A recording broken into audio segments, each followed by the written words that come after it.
Materi PADBB Hikmah Sholat kelas 3 bab 10. Assalamualaikum warahmatullahi wabarakatuh semuanya. Jumpa lagi di pembelajaran PADBB. Sebelum kita mulai pembelajaran, mari kita berdoa terlebih dahulu ya. Bismillahirrahmanirrahim. Raditu billahi rabba wa bil islami dina wa bi muhammadin nabiyyan wa rasula rabbi zidni ilma warzuqni fahma amin ya rabbal alamin.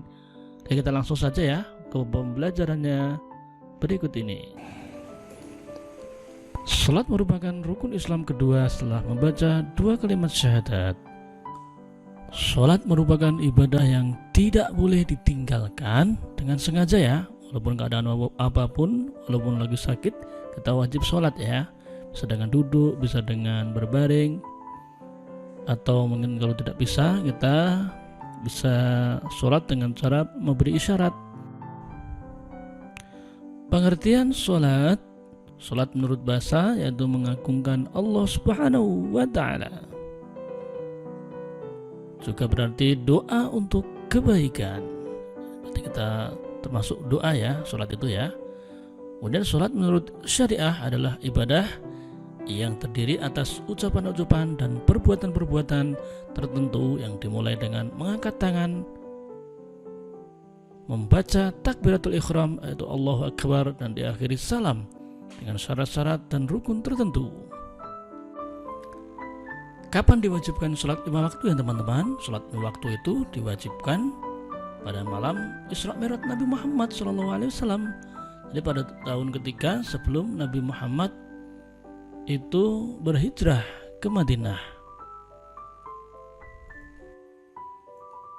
Kedudukan sholat dalam Islam. Sholat itu tiang agama. Para siapa yang menegakkan sholat berarti ia telah menegakkan agama. Dan barang siapa yang meninggalkan sholat maka ia telah meruntuhkan agamanya.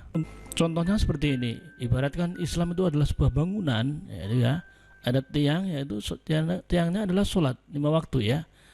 Kalau kita tidak sholat maka tidak ada tiangnya, otomatis Islamnya akan runtuh ya. Dia akan meruntuhkan agama. Pahala sholat fardu. Bagi laki-laki, sholat fardu itu lebih utama dilakukan berjamaah di masjid ya. Sedangkan wanita itu dilakukan di rumah. Sebagaimana dalam sabda Nabi, yaitu sholat berjamaah itu lebih utama daripada sholat sendirian, yaitu dengan 27 derajat ya. Pahalanya itu sangat berlipat ganda ya, dibandingkan sholat di rumah hanya sholat sendirian, hanya 1 pahalanya ya. Syarat sah sholat. Sholat kita akan sah jika ada memenuhi 5 perkara ini ya. Yang pertama, mengetahui telah masuknya waktu sholat. Jadi kalau sudah waktunya masuk sholat ya, seperti zuhur itu jam 12 atau lebih ya, itu sudah masuk, sudah ada azan berbunyi ya, itu telah masuk waktu sholat. Maka kalau kita sholat zuhur maka akan sah, seperti itu ya, sesuai dengan waktunya kalau kita sholat. Yang kedua, suci badan, pakaian, dan tempat sholat. Jadi tempat sholat, pakaian, juga badan kita juga harus suci semuanya ya. Kemudian yang ketiga, suci dari hadas kecil dan hadas besar. Ini dengan cara kita harus berwudu ya. Kita habis buang air kecil, buang air besar, maka kita harus berwudu terlebih dahulu sebelum sholat ya. Maka kita akan suci dari hadas kecil dan hadas besar, seperti itu ya. Yang keempat, menutup aurat ya, wajib ya, harus menutup aurat. Bagi perempuan harus menggunakan mukena yang terlihat muka dan tangan. Kalau untuk laki-laki harus menutup aurat juga ya. Itu aurat laki-laki dari pusat sampai lutut. Tapi nggak cuma itu aja, harus memakai pakaian yang rapi, sopan.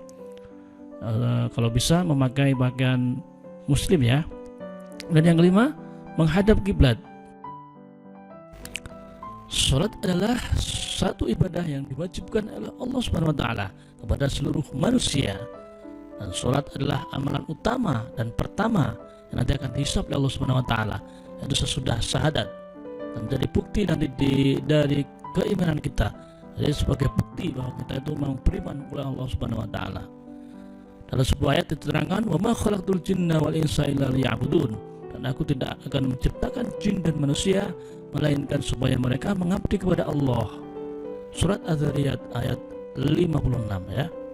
Jadi jelas kita itu diperintahkan oleh Allah Subhanahu wa taala untuk menyembahnya ya, untuk beribadah, untuk sholat kepada Allah Subhanahu wa taala.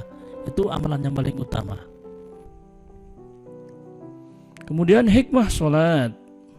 Apa tuh hikmahnya ya yang akan kita dapatkan? Yang pertama, menjauhkan perbuatan keji dan mungkar. Ya pasti ya, jika kita melaksanakan sholat, mendirikan sholat dengan betul, maka kita akan terjauh dari perbuatan keji dan mungkar ya.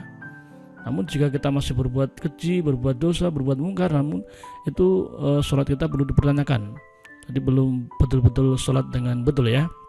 Kemudian yang kedua, membersihkan jiwa. Dengan kita menyembah Allah, dengan kita sholat, maka jiwa kita akan bersih ya. Jiwa kita akan bersih dari perbuatan-perbuatan yang keji dan mungkar tadi ya. Jiwa kita akan sehat. Dan yang ketiga, alat pendidik rohani. Nomor 4, sebagai rasa syukur kepada Allah SWT. Nomor 5, terjalin hubungan antara hamba dengan Allah. Dan pasti ya, dengan kita sholat, kita itu sama saja bercakap-cakap dengan Allah. Kita langsung bertemu dengan Allah. Itu tadi merupakan nikmah ibadah sholat.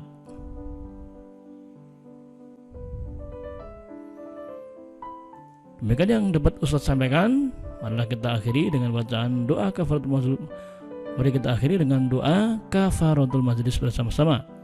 Subhanakallahumma wa bihamdika asyhadu an la ilaha illa anta astaghfiruka wa atubu ilaik.